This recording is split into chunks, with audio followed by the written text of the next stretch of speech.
Another change in policy at the White House as the Obama administration announces plans now to roll back a bedrock vow of the president, keeping registered lobbyists from serving in his administration. Here's what he said on the campaign trail. This was back in 2007. I'm in this race to tell the lobbyists in Washington that their days of setting the agenda are over. They have not funded my campaign. They will not work in my White House, and they will not drown out the voices of the American people when I am president of the United States.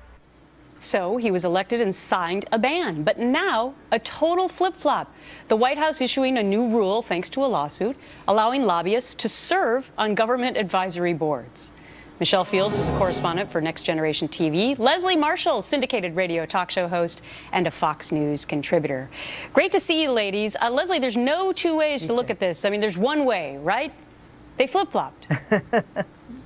Well, I have to say, obviously, with over 70 lobbyists now in the White House, so to speak, that is a flip-flop. However, the intention of the Obama administration was in the best interest, I believe, of the American people. And that intention was to restrict lobbyists from being participating in policymaking and in governing. And the lawsuit, in a sense, forced their hand. One of the judges wrote in his opinion that the government should answer to the American people if this is, protecting the American people. My question is, having the lobbyists representing General Electric, is that in the best interest of the American people? So was it the lawsuit, actually, Michelle, that caused them to change this? Or was it basically that a lot of times politicians make promises and think that they're going to change D.C., but the machine is just too big?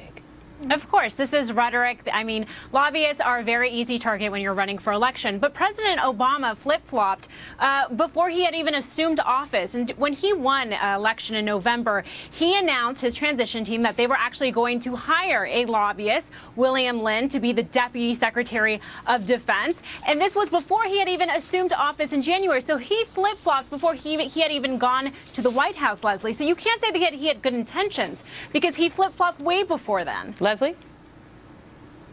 Oh, no, I disagree. When you look at the polls and you look at the outrage of Nancy Pelosi, for example, with regard to lobbyists, Michelle, I strongly disagree. But you're talking about rhetoric, the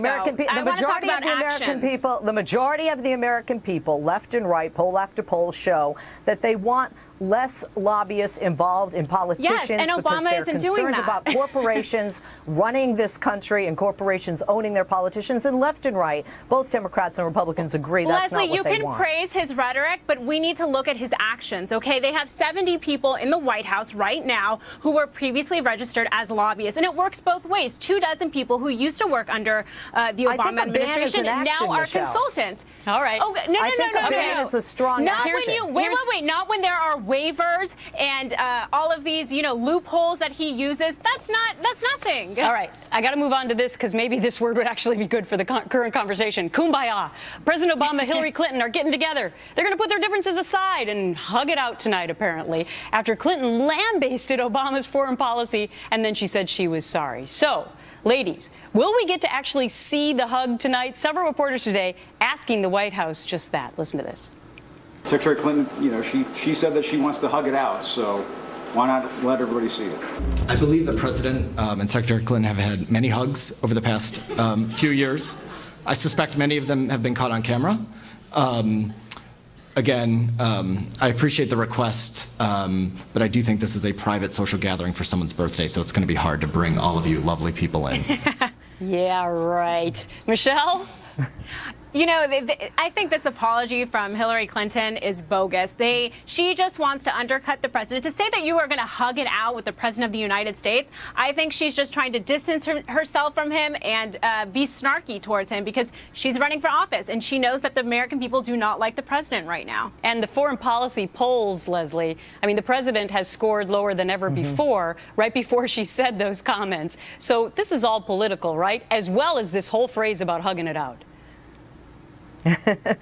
Definitely it's political. And hey, I don't blame her for wanting to distance herself from him with these approval ratings right now. But the bottom line is this is very consistent. She has not agreed with him on Syria. She's been outspoken about that in the past. She has commended him in other areas with regard to foreign policy. Even in her book before this, this is consistent with how she feels and disagrees with the president. As my mother would say, it's not what you say, it's the way you say it. I think here it's about the way you say it. And I think if cell phones are allowed, we're going to see that hug circulated on YouTube and other places online. I bet they won't be allowing cell phones, but we'll see, because somebody would pay a pretty penny for it. All right, Michelle and Leslie, have a great day. Thanks so much.